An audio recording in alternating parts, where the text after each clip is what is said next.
The first light of dawn barely touched the spires of the Manhattan skyline as Dr. Eris Thorne, CEO of Solera Dynamics, concluded her rigorous morning meditation. Unlike the hurried, stressed executives who chase the sunrise with caffeine and adrenaline, Eris found her clarity in stillness. Her penthouse, a masterpiece of minimalist design and sustainable technology, reflected her ethos: quiet power, profound impact. She wasn't one for ostentation, despite commanding a multi-billion-dollar empire that was revolutionizing renewable energy solutions globally. Her morning ritual, a blend of ancient practices and modern neurofeedback, was as essential to her day as the intricate algorithms that powered Solera's breakthroughs. As the city outside hummed to life, Eris moved with a fluid grace born of discipline. She wasn't lean from deprivation, but from purpose, every muscle toned, every movement economical. Her breakfast was a simple, nutrient-dense smoothie, consumed silently as she reviewed the initial projections for Solera's upcoming quarterly report. The numbers were impressive, but Eris saw beyond them, envisioning the widespread adoption of their new solar capturing technology that promised to reshape urban infrastructure. Her ambition was not personal gain, but global betterment. Her attire was always meticulously chosen for comfort and practicality, never for flash. Today, a finely tailored charcoal pantsuit, a silk blouse in a muted earth tone, and understated, ethically sourced jewelry completed her ensemble.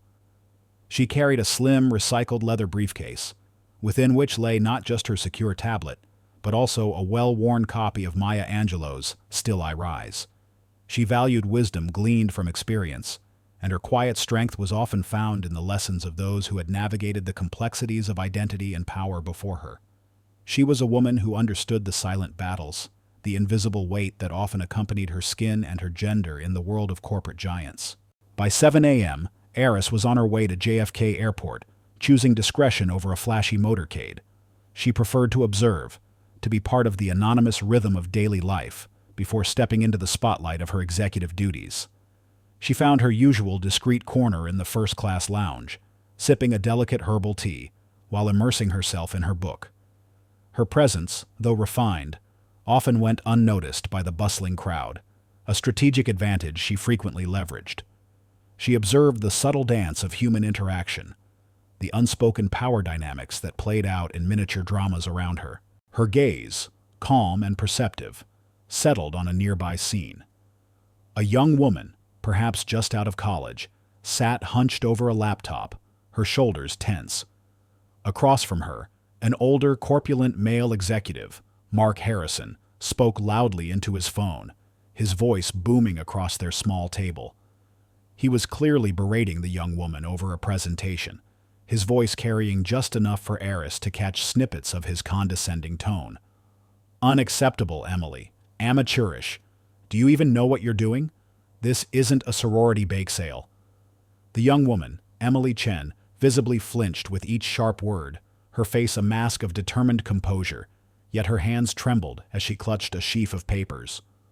Eris recognized the subtle cues of an unfair power dynamic, a junior employee being unfairly targeted by a bully. A familiar pang resonated within Eris. She remembered her own early career, the countless instances where her intelligence was questioned, her contributions undervalued, her presence simply overlooked, often because of her gender and her race. She recalled a pivotal moment, years ago, during a critical pitch where a male colleague had subtly taken credit for her innovative design concept, while she was sidelined and relegated to taking notes. The sting of that injustice, the quiet fury she had to suppress, had forged a deep resolve within her.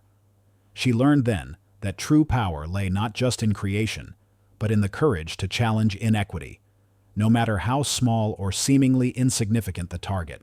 Without breaking her calm facade, Eris discreetly accessed the airport's secure Wi-Fi. Her fingers moved with practiced efficiency across her encrypted device. She quickly identified Mark Harrison as a senior partner at a large, well-known financial firm, with a significant presence in global mergers and acquisitions. A swift search located his reporting structure within the company. Eris then composed a concise, anonymous message to Harrison's CEO, a woman known for her zero-tolerance policy on workplace harassment and her burgeoning interest in ethical leadership. The email provided no accusations, only a factual observation of Harrison's highly unprofessional and public behavior in the lounge, noting its potential negative impact on employee morale, retention, and the firm's public image, suggesting a discreet review of his conduct.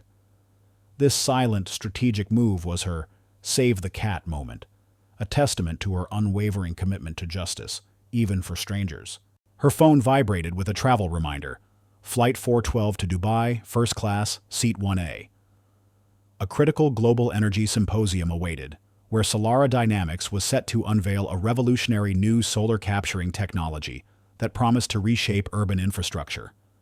Her presence was crucial, not just for the presentation, but for the intricate, closed-door negotiations that would follow, meetings where billions of dollars and the future of sustainable energy would be discussed.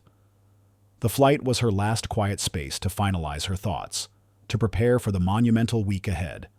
She gently closed her book, a faint smile playing on her lips, a deep sense of readiness settling over her. As Aris approached Gate 17B, the boarding announcement for first-class passengers echoed through the terminal. She preferred to board early, to settle into her chosen bulkhead seat, always 1A for its unmatched privacy and space, and immerse herself in the pre-symposium data. At the entrance to the jet bridge, a flight attendant, Brenda Carmichael, with a sharp, judgmental gaze, and a male purser, Paul Davies, whose rigid posture hinted at an inflexible, arrogant disposition, stood observing the boarding process. They were a formidable duo, their expressions suggesting an unspoken code of exclusivity. Aris also noticed a Caucasian passenger, dressed in an expensive, albeit slightly wrinkled, linen suit, standing discreetly to the side, seemingly waiting for an unspoken signal from the airline staff. His presence seemed to validate Brenda's earlier judgmental glance towards Aris. Aris presented her boarding pass to the gate agent. The agent scanned it, the green light confirming her passage. As Aris stepped onto the jet bridge, Brenda Carmichael extended a hand, palm outward, blocking her path. Her face held a faint, dismissive curl of her lip. "Excuse me, ma'am," Brenda said, her voice dripping with condescension. "This is the first-class boarding. Are you certain you're in the correct line?" Her eyes swept over Aris's subtly elegant, yet not ostentatiously branded attire. Her gaze lingered for a moment on Aris's rich, dark skin, a dismissive sneer forming on her lips. Paul Davies, beside her, mirrored her disdain with a subtle nod, his gaze falling to Aris's briefcase as if searching for a designer label that wasn't there. Aris paused, her expression unreadable. "Yes, I am quite certain," she replied, her voice calm, clear, and perfectly modulated. "My boarding pass for seat 1A is confirmed." She held out the pass, displaying the prominent first-class stamp and her name, boldly printed. Brenda ignored the boarding pass, her eyes flicking dismissively. "Look, I understand you might be confused," she continued, her tone becoming patronizing, almost rehearsed. "Sometimes tickets get mixed up. We have a highly valued platinum member, Mr. Sterling, who requires a specific seating arrangement, and we were just about to accommodate him. Perhaps you could move to another seat, or we can escort you back to the main cabin for re-ticketing, or perhaps find you a comfortable seat in Economy Plus if there's space. It will save us all a good deal of trouble." There was an unmistakable insinuation in her words, a baseless judgment based purely on Aris's appearance and the unspoken assumption that the VIP Caucasian passenger was more deserving.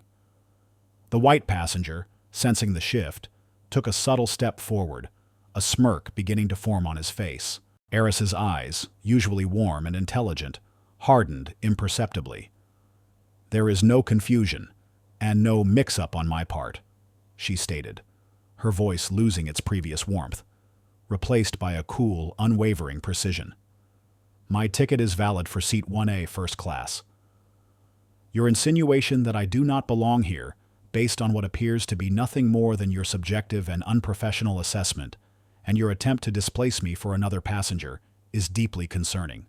It is also discriminatory." Paul Davies stepped forward, his face stern, a vein throbbing faintly in his temple. He seemed to take personal offense at being challenged. "Ma'am, this is an international flight. We have high standards. We ask passengers to comply with our staff's judgment to ensure a smooth boarding process for everyone. If you insist on causing a scene, we will have no choice but to call airport security and remove you from the flight." His tone was a clear threat, an attempt to leverage his authority and public humiliation to force her compliance. The Caucasian passenger standing nearby now offered a full, confident smile, as if his superior status had been fully acknowledged. The words hung in the air, heavy with prejudice and the weight of implied power. Eris felt the familiar sting of being underestimated, of being judged solely on superficial attributes. But this time, it was different. This wasn't a subtle slight. It was a direct, public challenge to her dignity, uttered by individuals representing a global airline. Her internal clock began to tick. The cabin door would close soon, sealing her fate within the confines of their arbitrary judgment. She had to act, and she had to act decisively. She had 30 minutes before that door closed, before the aircraft became an isolated bubble of unchecked prejudice. This flight, she knew with chilling certainty, would not depart as planned, not without a reckoning. Paul Davies's pronouncement echoed through the confined space of the jet bridge, his words heavy with the threat of public humiliation. If you insist on causing a scene, we will have no choice but to call airport security and remove you from the flight.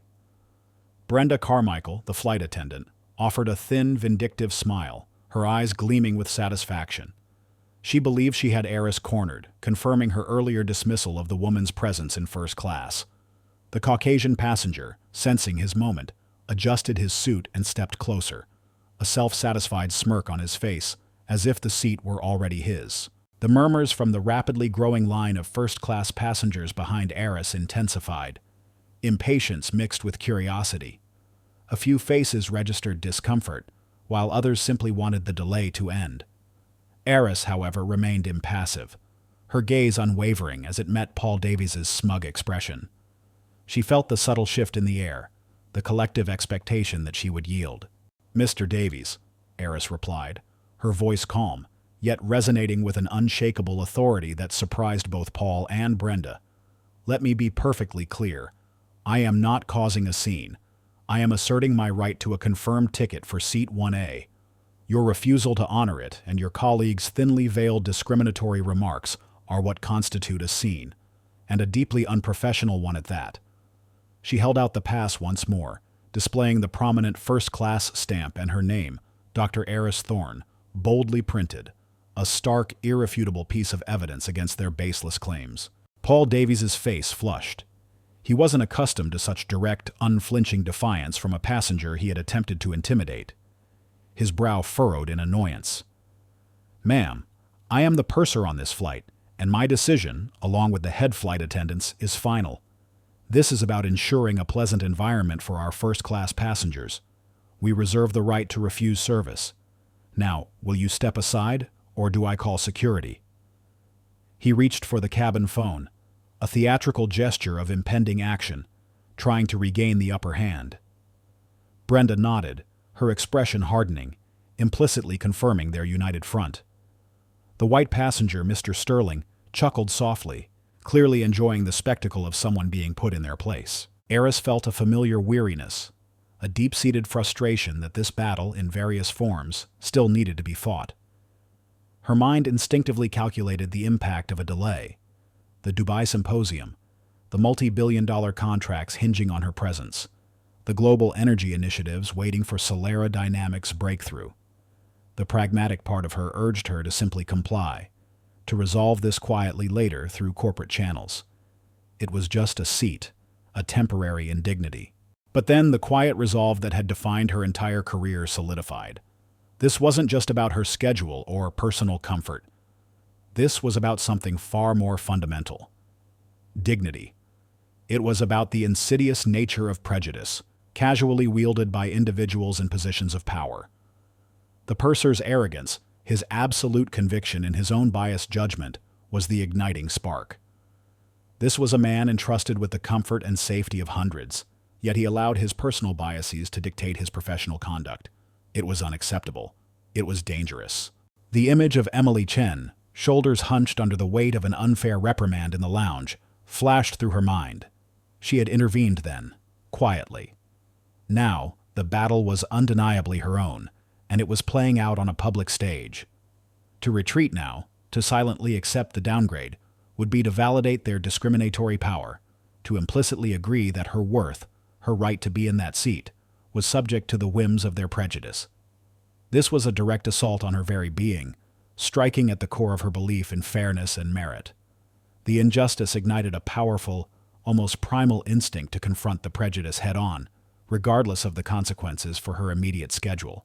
"Mr. Davies," Aris said, her voice dropping to a lower register, a subtle change that paradoxically made it sound far more dangerous. "You do not have the right to discriminate against a confirmed passenger based on your personal expectations or prejudiced assumptions. Your actions are not about a pleasant environment. They are about enforcing your personal bias, and furthermore, attempting to give my legally purchased seat to another passenger based on what can only be described as racial preference." Her eyes, unwavering, held his, conveying an unshakable resolve. Paul Davies's face darkened, his initial confidence replaced by a mixture of shock and growing frustration. He wasn't used to being challenged, especially not by a passenger he had so easily dismissed. "Ma'am, I'm giving you one last chance," he growled, his voice louder now, desperate to reassert control.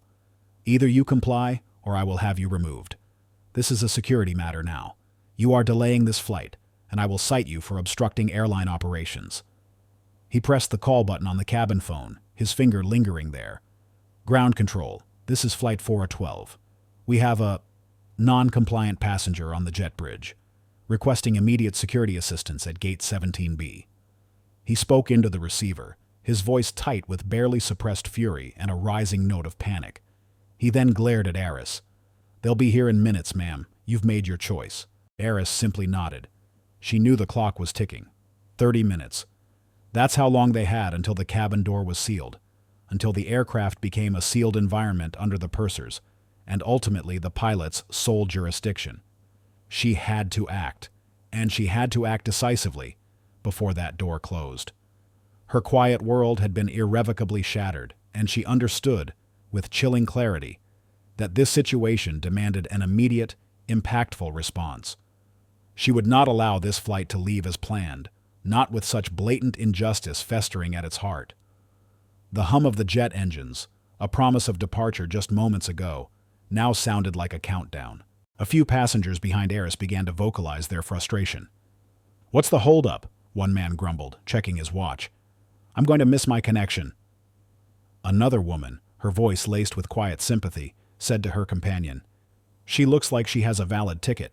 This seems, excessive. Why are they being so rude?" Aris heard them, but her focus was entirely on Paul Davies. She wasn't just fighting for herself. She was fighting for the implicit trust passengers placed in airline personnel, a trust that was being fundamentally betrayed by the purser and flight attendants' actions. She felt the familiar weight of responsibility, the drive to rectify what was clearly wrong, not just for her, but for the entire system. This incident, while personal, was a symptom of a larger illness, a pervasive arrogance that allowed individuals in positions of power to abuse their authority with impunity. She took another slow, deliberate breath, her mind working at lightning speed, analyzing options, calculating risks, preparing her next decisive move. Her personal phone, a sleek, unassuming device, was already in her hand. She hadn't touched it yet. She wanted Paul and Brenda to commit fully to their erroneous path. Paul Davies, emboldened by the prospect of impending security and the rising impatience of the other passengers, seemed to regain some of his bluster. "Look, ma'am," he spat, his voice dripping with condescension. "This is my cabin. I make the decisions here. You are disrupting a flight with hundreds of passengers. Your attitude is exactly why people like you don't belong in first class." The words, "people like you," hung in the air, a final, undeniable confirmation of his deep-seated prejudice. Brenda Carmichael, standing beside him, nodded subtly, a silent ratification of his discriminatory remarks. Mr. Sterling, the white passenger, allowed himself a small, satisfied smile, stepping closer to claim his perceived rightful place. That was it. The absolute, unvarnished truth of their prejudice, openly declared. Aris's eyes, which had remained calm, now hardened. Her jaw tightened, a muscle flexing almost imperceptibly. The weariness vanished, replaced by a cold, surgical resolve. She was no longer reacting. She was acting. The subtle power she wielded was about to be unleashed. Without a word, Eris turned slightly, presenting her phone not to Paul Davies, but to the gate agent who stood nearby, looking increasingly uncomfortable. Her thumb, precise and unhurried, pressed a single contact on her speed dial. The phone immediately connected, the familiar sound of a corporate ringtone echoing faintly in the confined space of the jet bridge. A hush began to fall over the waiting passengers, their frustration momentarily eclipsed by the sheer, unblinking calm of the woman standing at the heart of the disruption. "Madeline Hayes," Eris stated calmly into the phone, her voice clear and resonant, even over the background murmur of the jet bridge. "This is Dr. Eris Thorne. I'm at Gate 17B, Flight 412 to Dubai. I regret to inform you that your purser, Paul Davies, and flight attendant, Brenda Carmichael, have just explicitly denied me my confirmed first-class seat, 1A, based on my appearance and their personal judgment. Mr. Davies has threatened to have me removed from the aircraft for refusing to comply with his discriminatory demands, and has just explicitly stated that people like you don't belong in first class." A profound hush fell over the jet bridge. The gate agent's eyes widened to saucers. Brenda Carmichael's face, which had been smug moments before, drained of all color, her lips parting in a silent gasp. Paul Davies, who had initially smirked at the mention of Madeline Hayes as if it were a meaningless name, suddenly froze. His eyes, fixed on Eris, began to show a flicker of dawning horror. Madeline Hayes, the CEO of Transglobal Airlines, the very top. Mr. Sterling, the white passenger who had been so confidently waiting for his perceived upgrade, took an involuntary step back, his smirk dissolving into a look of utter bewilderment. "I also regret to inform you, Ms. Hayes," Eris continued, her voice now devoid of any emotion, detached and authoritative, "that Mr. Davies has just called for airport security. This flight, ma'am, is currently unable to depart, and I assure you, it will not depart until this matter is resolved to my absolute satisfaction. You have approximately 25 minutes before the scheduled departure time." She paused, listening intently to the voice on the other end, her posture ramrod straight, radiating an unshakable power that seemed to ripple through the air around her. The silence among the waiting passengers was absolute now, their collective breaths held. She then lowered the phone slightly, her gaze sweeping over Paul Davies and Brenda Carmichael, who both looked as if they had seen a ghost. Paul Davies's hand, which had been clutching the cabin phone, slowly fell to his side, trembling visibly. Brenda Carmichael looked as if she might faint. Mr. Sterling, sensing the shift in dynamics, had retreated entirely, melting back into the crowd of stunned passengers. "I believe," Eris concluded into the phone, her voice chillingly calm, "that the integrity of your airline's entire operation is now at stake, far more than just a single flight delay. I expect your immediate and decisive action." She listened for another moment, then, with a crisp "understood," ended the call. The silence that descended upon the jet bridge was profound, broken only by the distant hum of airport machinery and the frantic beat of Paul Davies's heart. His face had gone from red to an alarming shade of ashen gray. He knew Dr. Eris Thorne, not by sight perhaps, but by reputation. Dr. Eris Thorne, CEO of Solera Dynamics. The woman whose company's cutting-edge sustainability initiatives were highly publicized, whose personal wealth rivaled nations, and whose corporate travel contracts alone for Solera and its subsidiaries represented a staggering percentage of Transglobal's annual revenue. The woman whose word, quietly spoken, could send seismic waves through global markets and corporate headquarters. His casual, prejudiced dismissal of a passenger had just become an existential threat to his own career, and potentially to the entire airline's reputation. The point of no return had been crossed, irrevocably. The purser's escalating rudeness and casual prejudice had pushed Eris beyond quiet acceptance, cementing the decision that the situation demanded an immediate, decisive, and impactful response. This was the moment Eris knew the flight would not leave as planned, not without a reckoning. And in those precious minutes before the scheduled departure, everything was about to change. The fuse was lit. Paul Davies, still reeling, felt his personal phone vibrate insistently. He pulled it out, his hands visibly shaking, and saw the caller ID, Madeline Hayes. His heart hammered against his ribs. This was it. The direct call, a confirmation of the CEO's displeasure, bypassing all intermediate channels. His throat was dry as sandpaper. He answered, his voice a strained croak. "Ms. Hayes, ma'am. Yes. Yes, I understand. I profusely apologize. There was a serious error in judgment on my part." He listened, his eyes widening further with each terse word from the other end. His face went from ashen to a ghostly white. Immediately, "Yes, ma'am, I understand." He lowered the phone slowly, his hand dropping to his side, the device feeling suddenly heavy, as if made of lead. The color had completely drained from his face, leaving it pale and clammy.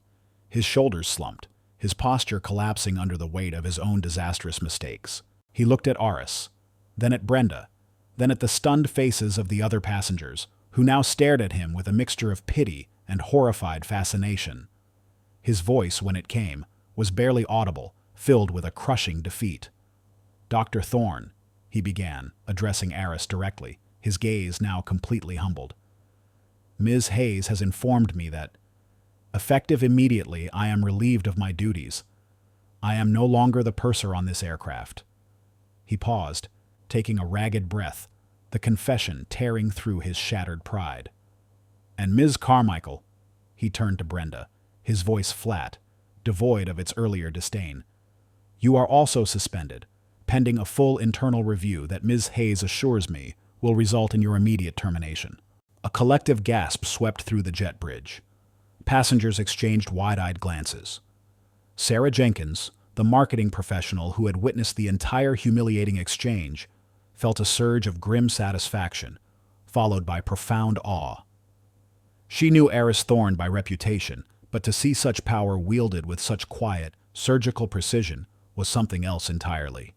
The quiet authority Aris had wielded had shattered the perceived untouchability of the purser and head flight attendant.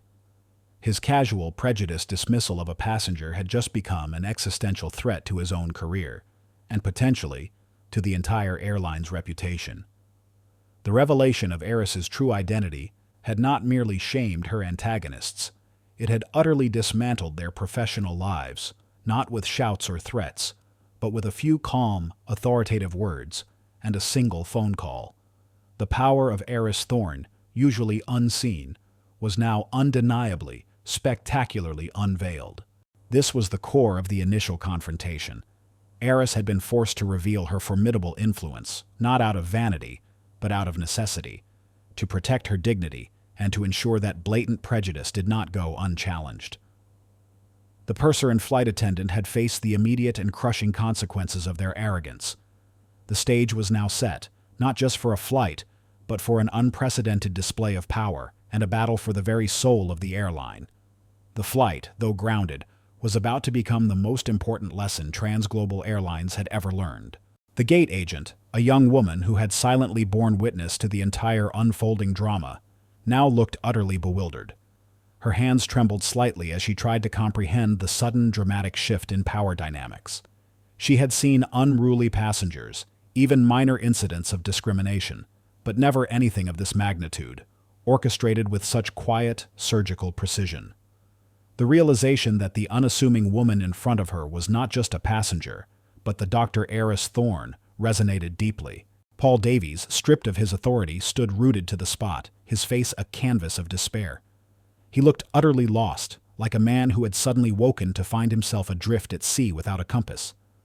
All his years in service, his promotions, his comfortable life, all of it had vanished in an instant, dissolved by a few arrogant words and an unyielding refusal to acknowledge another's human dignity. The uniform that had once conferred upon him an aura of unchallengeable command now felt like a heavy, suffocating shroud. Brenda Carmichael, equally stunned, still tried to process the abrupt termination of her career. Her mind, racing, searched for an escape, a loophole, a way to blame anyone but herself. She glanced at Aris, her eyes narrowed not in fear, but in a venomous resentment. How dare she? How dare this woman, whom she had so easily dismissed, possess such power? Her inherent biases twisted into a bitter, irrational anger, blaming her for her downfall rather than her own actions. Eris, however, paid them no mind. Her focus had already shifted. She turned her attention to the gate agent, who looked up, startled, as if expecting to be next in line for termination. "Please inform ground control that this aircraft, Flight 412, is currently grounded," Eris stated calmly, her voice now imbued with a quiet, undeniable command that instantly filled the void left by Paul Davies's collapse. "No one is to board or deplane until further notice. I also require a direct, secure line to Ms. Hayes's office immediately. And please ensure that all passengers are kept informed of the delay, with full transparency regarding the reason for the grounding." The gate agent, stunned but instinctively recognizing true authority, nodded, fumbling for her headset. "Yes, Dr. Thorne. Right away, Dr. Thorne." Her deference was immediate and absolute. As she relayed the unprecedented instructions, the murmurs among the other passengers on the jet bridge intensified. They had heard Paul's pathetic apology, his confession of being relieved of command. The news spread like wildfire. The black CEO had just gotten the purser and flight attendant fired and grounded the entire plane.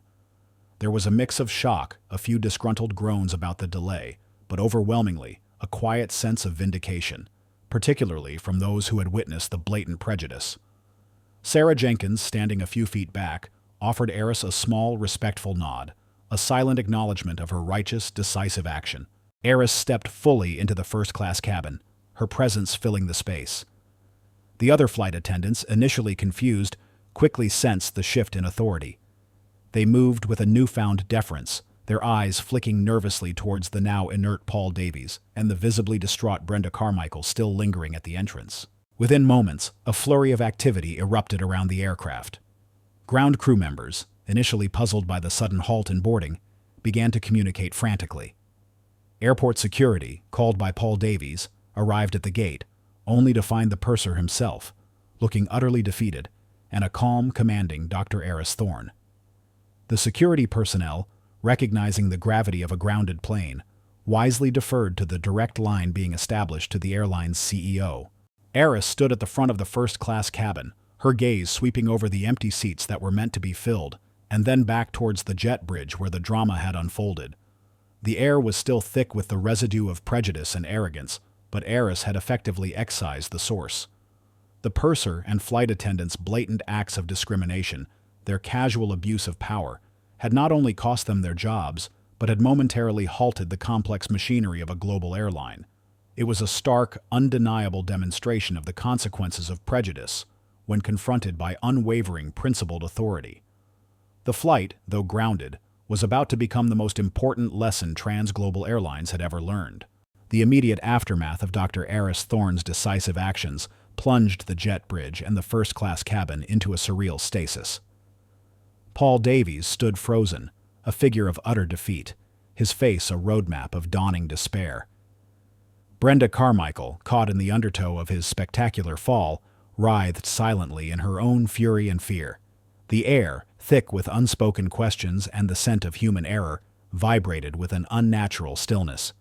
The hum of the grounded aircraft's engines, no longer a promise of swift departure, now felt like a low, mournful drone, underscoring the gravity of the unfolding crisis. Within moments, the gate area swarmed with activity. Airport security, having responded to Paul Davies's initial frantic call, arrived to find not a disruptive passenger, but a meticulously calm Dr. Eris Thorne at the mouth of the jet bridge, conversing with a rapidly dialing gate agent.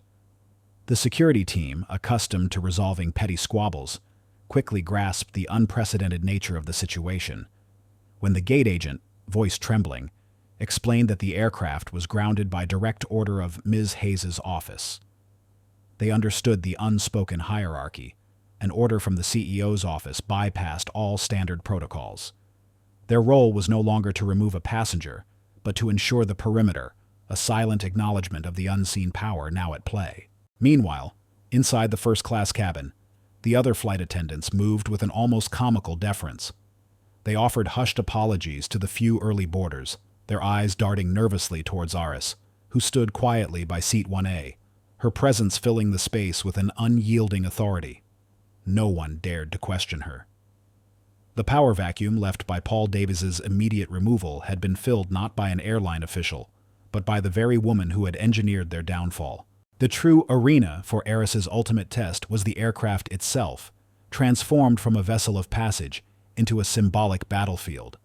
With the plane grounded, every minute counted, every moment of delay costing the airline untold sums in rerouting, missed connections, and cascading operational chaos. This was not a private slight. It was a highly public and financially devastating standoff. The enclosed space amplified the tension, making Eris's principled stand profoundly impactful on all present, from the bewildered passengers to the frantic airline officials on the ground. Eris's phone, still in her hand, vibrated with an incoming call. The screen displayed Madeline Hayes. She answered, putting the call on speaker, ensuring that the transglobal flight attendants in the first-class cabin, who were now moving through their safety checks with an almost frantic efficiency, could hear every word. Dr. Thorne, Madeline Hayes' voice, though strained, was clear and formal. I want to personally reiterate Transglobal Airlines' profound and unequivocal apology for the egregious conduct of Purser Davies and flight attendant Carmichael. Their employment has been officially terminated, effective immediately, for gross misconduct and discriminatory behavior. We are issuing a public statement to this effect as we speak. Eris allowed Madeline to speak, her gaze steady. She then responded, her voice calm, yet resonating with an unyielding conviction that commanded attention. Ms. Hayes, the statement and the agreement are satisfactory for now. However, I want to ensure that the message is crystal clear to every employee of Transglobal Airlines, not just those at headquarters. What happened here, today, was not an isolated incident of misconduct. It was overt, systemic prejudice displayed by individuals in positions of power. It will not be tolerated. This committee, under my leadership, will ensure that this incident serves as a permanent, undeniable lesson for your entire organization. There will be zero tolerance for discrimination, from the top down. Madeline's response was immediate and surprisingly firm. Understood, Dr. Thorne. Absolutely. I will personally address every level of our organization, and I will ensure that Purser Davies's and Ms. Carmichael's actions, and their subsequent termination, serve as an example of what will happen to anyone who engages in such behavior. This is a new chapter for Transglobal. Thank you for holding us accountable. Eris ended the call. The flight attendants exchanged wide-eyed glances, their faces a mixture of shock, fear, and a dawning understanding. They had just heard their CEO confirm the immediate, definitive firing of a purser and a senior flight attendant, all orchestrated by the woman now sitting calmly in seat 1A. It wasn't a rumor. It was a confirmed public and absolute termination. As the plane taxied towards the runway, Eris pulled out her tablet. She opened the official Transglobal Airlines website. There, prominently displayed on the homepage, was the newly released press statement.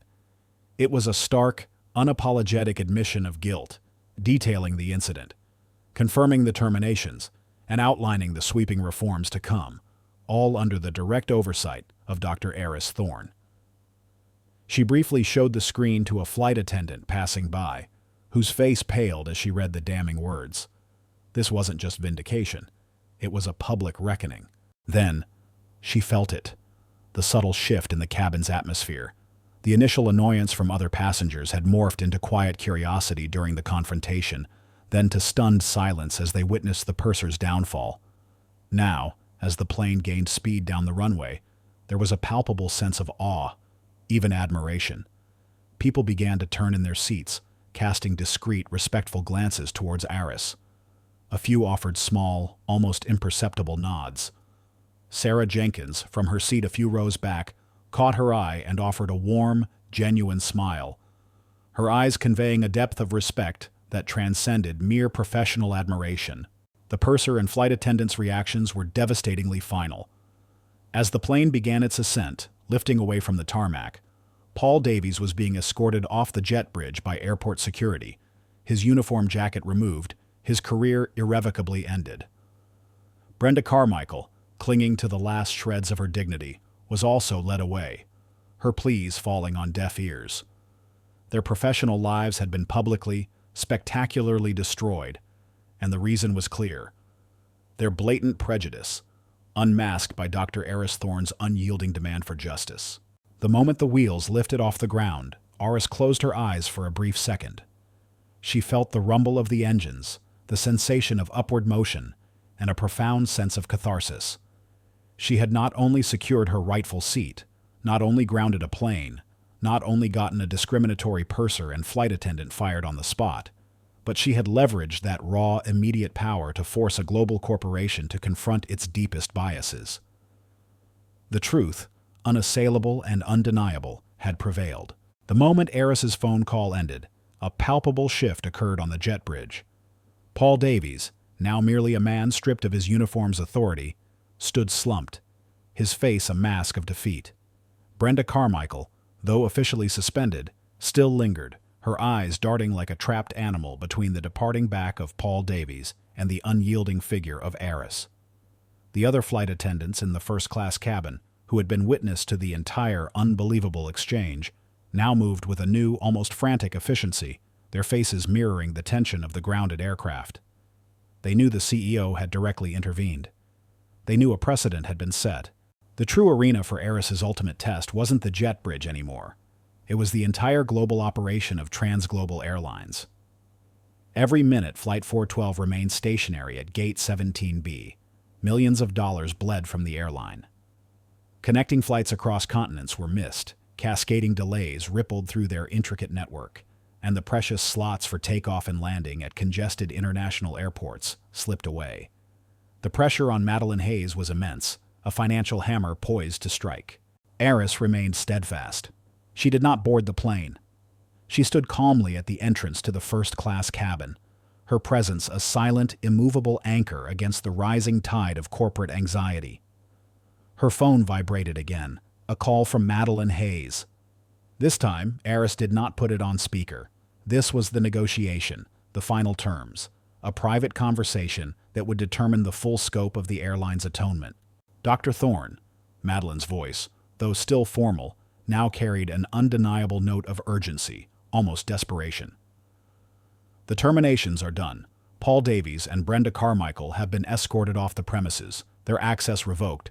The public statement is drafted, awaiting your final approval. We are prepared to issue a formal personal apology to you, Dr. Thorne, acknowledging the discriminatory nature of their actions. Eris listened, her expression unreadable. That is a start, Ms. Hayes, she responded, her voice calm and measured. But it is not enough. This was not merely an isolated incident of misconduct. This was overt, systemic prejudice displayed by individuals in positions of power within your organization. This requires more than just firing 2 employees and issuing a boilerplate apology. It requires a fundamental shift. There was a strained silence on Madeline's end. Eris could almost hear the gears turning in the CEO's mind, calculating the astronomical cost of the continued delay versus the price of true, deep institutional change. What do you propose, Dr. Thorne? Madeline finally asked, her voice tight, resigned to the inevitable. I propose that Transglobal Airlines establishes a Diversity, Equity and Inclusion, DEI, Executive Oversight Committee, Eris stated, her terms clear and unwavering. This committee will be responsible for a comprehensive overhaul of your hiring practices, employee training, and customer service protocols to explicitly combat systemic bias and discrimination. It will have the authority to implement mandatory, recurring, unconscious bias training for every single employee, from the gate agents to the C-suite. It will establish an independent reporting system for all discrimination complaints, ensuring transparency and swift action. Another pause, longer this time. The financial losses mounted with every tick of the clock. Madeline Hayes knew the cost of a grounded international flight, especially one to a critical global hub like Dubai. But Eris's demands went far beyond financial compensation for herself. They demanded a fundamental, expensive, and often uncomfortable examination of the airline's very culture. And who, Madeline asked slowly, will chair this committee, Dr. Thorne? I will, Eris replied, her voice firm, leaving no room for negotiation. And my oversight will be direct, unyielding, and absolute. This aircraft will not move, Ms. Hayes, until a legally binding agreement for the establishment and my chairmanship of this committee is signed and confirmed, alongside the public apology. She heard a sharp intake of breath from Madeline's end. The silence that followed was agonizing, filled only by the low thrum of the aircraft's dormant engines. For a fleeting moment, Eris felt a spike of doubt. Had she pushed too far? Would Madeline Hayes simply cut her losses, offer a massive financial settlement, and blacklist her? The pressure was immense. She stood alone against the entire corporate machine. Then, a sigh of resignation, followed by a crisp, decisive tone. "Done, Dr. Thorne. We will draft the legal agreement immediately. My legal team will work with yours. The public statement will be issued within the next 5 minutes, acknowledging all points, and the committee, with you as chair, will be established. Consider this a new chapter for TransGlobal. We thank you for holding us accountable. I'll be waiting for the confirmation of the public statement and the signed legal agreement before I board," Eris stated, her resolve unbroken. "Time is ticking, Ms. Hayes." She ended the call. A few minutes later, her phone buzzed again. It was a message from her personal assistant. "Public statement released, Dr. Thorne. Legal team confirming receipt of agreement from TransGlobal. Everything confirmed." Eris calmly opened her tablet. Navigating to the TransGlobal Airlines official website, she saw it. Prominently displayed on the homepage, a banner headline screamed, "TransGlobal Airlines issues unqualified apology for discriminatory conduct. Announces sweeping diversity and inclusion initiatives chaired by Dr. Eris Thorne." The statement was stark, apologetic, and detailed, laying bare the incident at Gate 17B, confirming the immediate termination of Paul Davies and Brenda Carmichael for gross misconduct and discriminatory behavior, and outlining the unprecedented commitment to systemic reforms under Eris's direct oversight. She scrolled through it, her eyes scanning for any hint of hedging or euphemism. There was none. It was exactly as demanded. She then looked up, her gaze sweeping the faces of the flight attendants, who were now observing her with a mixture of awe and trepidation. She gently turned her tablet screen towards the nearest flight attendant, a young woman named Clara, who gasped audibly as she read the headline. Clara's face paled, then flushed with a mixture of shock and dawning respect. The news was real, public, and undeniable. The passengers on the jet bridge, tired of waiting, had begun to voice their frustration more loudly, but their complaints were abruptly silenced as a gate announcement boomed. "Ladies and gentlemen, we sincerely apologize for the unforeseen delay. TransGlobal Airlines is committed to upholding the highest standards of service and integrity. We are pleased to announce that our operations are now cleared for departure. We appreciate your patience and understanding." The lack of detail would typically infuriate, but the sudden movement and the previous whispered rumors created an electricity in the air. Paul Davies, his uniform jacket gone, his face a ghostly white, was now being formally escorted away from the jet bridge by 2 solemn-faced airport security officers. He stumbled slightly, his eyes wide and vacant, completely broken. Brenda Carmichael, still hovering nearby, let out a choked sob as she saw him being led away, the finality of her own fate settling like a cold stone in her stomach. Her desperate pleas and attempts to shift blame had utterly failed. Her professional life had been publicly, spectacularly destroyed. Eris, with a quiet, almost imperceptible nod to the gate agent, finally stepped onto the aircraft. She walked with deliberate, unhurried grace down the first-class aisle, her eyes meeting those of the few already seated passengers. They stared back, not with annoyance, but with a palpable mix of curiosity, admiration, and a profound sense of witnessing history. Sarah Jenkins, from her seat a few rows back, offered Eris a small, genuine smile and a subtle, respectful nod, her eyes shining with quiet vindication. Eris settled into seat 1A, her designated space. The plush leather felt different now, imbued with the weight of her fight, her victory. A moment later, the cabin door was sealed. The familiar roar of the engines intensified, building to a crescendo. The aircraft vibrated, began to roll forward, then gathered speed down the runway. As the wheels lifted off the ground, a collective sigh of relief, subtle yet profound, seemed to ripple through the cabin.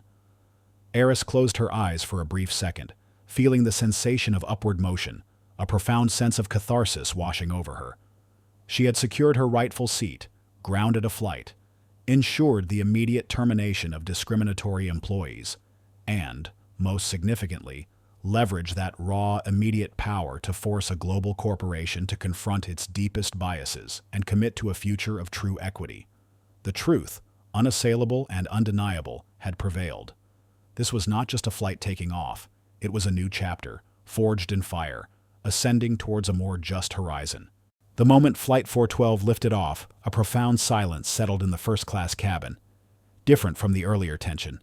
It was a silence of awe, of lingering shock, and of dawning realization among the passengers who had witnessed Eris Thorne's extraordinary intervention.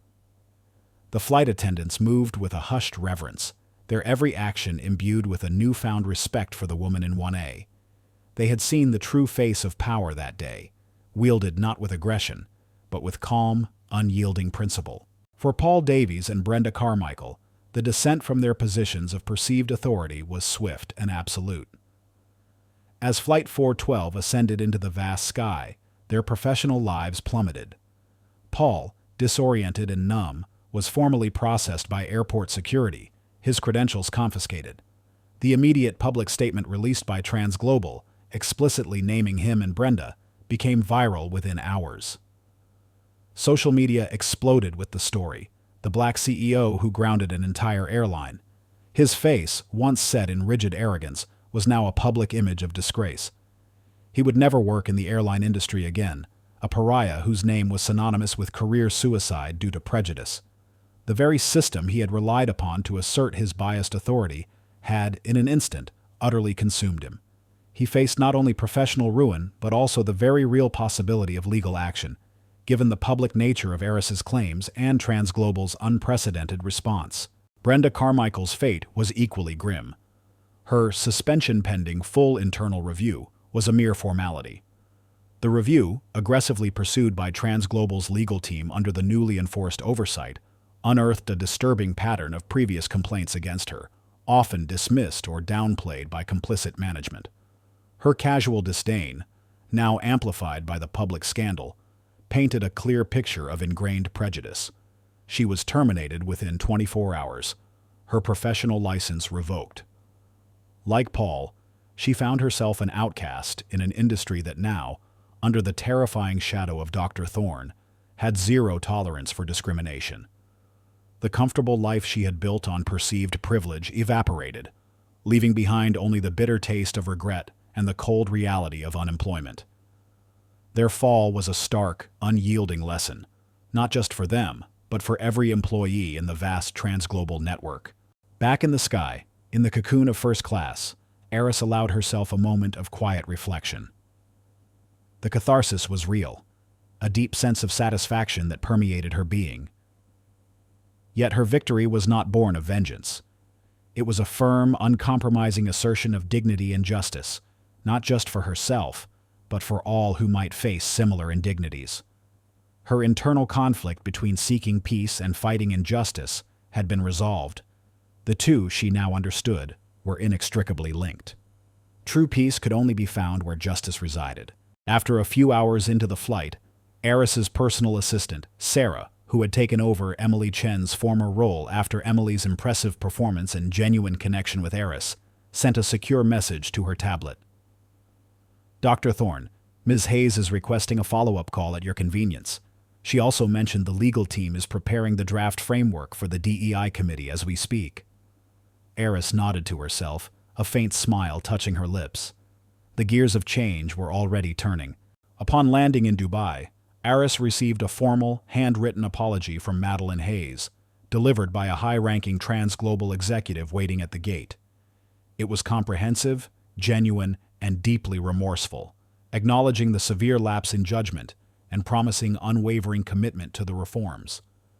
Eris read it carefully, her expression unreadable, before nodding her acceptance. The following day, after her successful symposium presentation, Eris had her follow-up call with Madeline Hayes. It was a lengthy, comprehensive discussion, solidifying the framework for the Diversity, Equity, and Inclusion Executive Oversight Committee. Madeline was not only contrite, but genuinely eager to embrace the necessary changes. She understood the catastrophic PR nightmare she had narrowly averted, and recognized Eris's immense value as a catalyst for genuine reform. Dr. Thorne, Madeline had said, her voice earnest, this committee isn't just a reaction to an incident. It's a chance for us to truly redefine what Transglobal stands for. I genuinely believe that with your leadership, we can become a global benchmark for inclusion." Eris accepted the challenge. Her chairmanship of the committee was confirmed, granting her unparalleled authority to reshape TransGlobal's culture. This was not just a title. It was a mandate to instigate sweeping changes across a multi-billion-dollar airline, an opportunity to implement her vision on a grand scale. The financial clout of Solera Dynamics, coupled with her own unyielding resolve, ensured that TransGlobal's commitment was not merely performative. A few days later, back in New York, Eris arranged to meet Sarah Jenkins for coffee. Sarah, the marketing professional who had observed the entire saga unfold at the gate, had reached out to Eris, expressing her admiration and gratitude for Eris's stand. As they sat in a quiet cafe overlooking Central Park, Sarah spoke first, her voice still filled with awe. "Dr. Thorne, I still can't quite wrap my head around it. The way you handled everything. It was like watching a master strategist at work. You didn't raise your voice, you didn't lash out. You just acted. And an entire airline folded." Eris smiled, a genuine warm smile that softened her features. "It wasn't about making them fold, Sarah. It was about forcing them to see, to acknowledge a truth they preferred to ignore. Prejudice, left unchecked, festers. It corrodes the very fabric of society and of organizations. What happened at that gate was a microcosm of a larger problem." She stirred her tea, watching the steam curl upwards. "My power isn't about being loud or aggressive. It's about knowing my worth, understanding the levers of influence, and having the conviction to use them for what is right. It's about demanding that institutions live up to the values they claim to embody." Sarah nodded thoughtfully. "It certainly made me reevaluate a lot of things. The way I view power, the way I interact with people. And it gave me a lot of courage, too. To speak up, even when it feels uncomfortable. That's the ultimate goal, Sarah," Eris said, her gaze steady. "To inspire that courage in others. To make standing up for what's right less of an extraordinary act and more of an expectation. The resolution wasn't just about my seat, or even Paul and Brenda losing their jobs. It was about creating a system where such blatant injustice becomes impossible, or at the very least, immediately accountable." Their conversation was a quiet, profound reflection on the power of one individual to enact monumental change. Eris spoke of her vision for TransGlobal. Not just a more diverse workforce, but a truly inclusive culture where every employee felt valued and every passenger felt respected, regardless of their background. She spoke of systemic overhauls, new training protocols, and independent oversight that would transform the airline from within. Sarah listened, captivated, her admiration for Eris solidifying into deep respect. For Eris, this dialogue with Sarah was a vital affirmation. It was a quiet acknowledgement that her actions, born of necessity, had resonated beyond the immediate event, sparking a ripple of inspiration in another individual. The new calm she felt was not merely the absence of conflict. It was the profound peace that came from knowing she had not just won a battle, but had laid the groundwork for a more just future. The journey had just begun, but the direction was clear. 5 years later, the hum of the airport was no longer a symbol of past conflict for Dr. Eris Thorne, but a vibrant symphony of progress. The very lounge where Emily Chen had once suffered a public reprimand, and where Eris herself had confronted blatant prejudice, now buzzed with a noticeably more diverse and harmonious energy. TransGlobal Airlines, once teetering on the brink of a massive public relations disaster, had undergone a profound metamorphosis, largely due to Eris's unwavering leadership. Eris Thorne's influence had grown exponentially, far beyond the confines of the aviation industry. Solera Dynamics had continued its relentless innovation, launching groundbreaking sustainable energy projects in developing nations and earning Eris a Nobel Prize nomination for her contributions to global environmental and social impact. Yet, her most deeply cherished legacy wasn't forged in boardrooms or scientific labs, but in the skies above. As the chair of the Executive Oversight Committee for Diversity, Equity, and Inclusion, DEI, at TransGlobal, Eris had spent countless hours over the past 5 years meticulously reshaping the airline's DNA. The changes were tangible, visible, and deeply embedded. The uniform first-class lounges now featured diverse artwork and literature, celebrating cultures from around the globe. Passenger feedback forms included specific sections for reporting microaggressions, and every report was investigated by an independent, expedited team. The flight crews, once a homogeneous collection, now reflected the rich tapestry of the world they served. Pilots, flight attendants, gate agents, and ground crew members from every ethnicity, gender, and background worked seamlessly together, their interactions marked by an undeniable spirit of mutual respect and professionalism. Even the veteran pilots like Captain Miller, who had seen it all, had embraced the new culture. He had become a passionate advocate for the DEI initiatives, regularly sharing his own past unconscious biases and how the training had opened his eyes. He often spoke in internal company forums, recounting the day Flight 412 was grounded, not with embarrassment, but as a turning point, a powerful lesson in accountability and the true meaning of service. Eris herself had become a global figure in ethical leadership. Her once guarded private life now included frequent public engagements, keynote speeches, and mentorship programs. She established the Thorn Legacy Fund, a multi-million-dollar endowment dedicated to empowering young entrepreneurs and professionals from marginalized communities, particularly women of color, providing them with capital, mentorship, and access to networks that had historically excluded them. She shared her story not for personal glory, but as a powerful testament to the necessity of standing up for dignity, even when the odds seemed insurmountable. Her journey from quiet power to public champion had inspired millions, proving that true influence lay in wielding one's privilege for the betterment of all. Meanwhile, the fates of Paul Davies and Brenda Carmichael served as a stark, enduring cautionary tale. Their names were permanently etched in the annals of airline infamy, blacklisted from any position of responsibility within the industry. Attempts to re-enter the workforce in other service sectors were met with immediate, silent rejection. Their public disgrace and subsequent unemployment were direct, unyielding consequences of their actions, a chilling reminder to others that prejudice, when wielded with malice, would be met with unequivocal justice.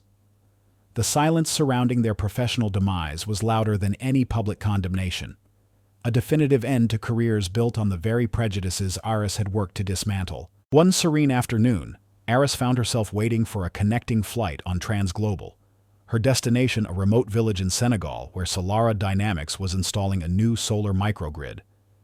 She watched the bustling gate area, a gentle smile on her lips. A young black flight attendant, barely out of training, was confidently guiding a visually impaired elderly woman to her seat, her voice kind and patient. Nearby, a gate agent of Asian descent, speaking fluent Spanish, was assisting a bewildered Latin American family with their boarding passes. The scene was unremarkable in its efficiency and empathy, which to Eris made it all the more profound. This was the new normal she had fought for. As she boarded her flight, a young woman, strikingly similar in appearance to Emily Chen 5 years prior, approached the gate. She looked tired, her shoulders slumped under the weight of a heavy backpack, clutching a simple boarding pass. Eris, now recognized by every Transglobal employee, offered a warm, knowing smile to the gate agent. The agent, without prompting, offered the young woman a complimentary upgrade to first class, citing a random act of kindness program newly implemented by Transglobal. The young woman's face lit up with surprise and gratitude, her weary eyes softening with unexpected joy. Eris settled into her first-class seat, looking out at the vast expanse of the tarmac. The engines whirred to life, a familiar, comforting sound. She thought of the young woman in the seat just behind her, the unexpected grace she had just received. It was a small gesture, perhaps, but it was a testament to a shift in consciousness, a quiet ripple effect from a single stand years ago. The plane ascended smoothly, piercing through the clouds. Eris closed her eyes, not to rest, but to simply feel the profound peace of knowing that sometimes a single act of courage, born of an unwavering demand for dignity, could indeed reshape the very firmament of change, creating a more equitable, respectful, and truly first-class world for everyone. If this story stirred your heart, if it reminds you that courage can alter destinies, and that light always finds a path even in the deepest darkness, please leave a comment. Share this story with those who need inspiration. Like, subscribe, and hit the bell to never miss our upcoming stories.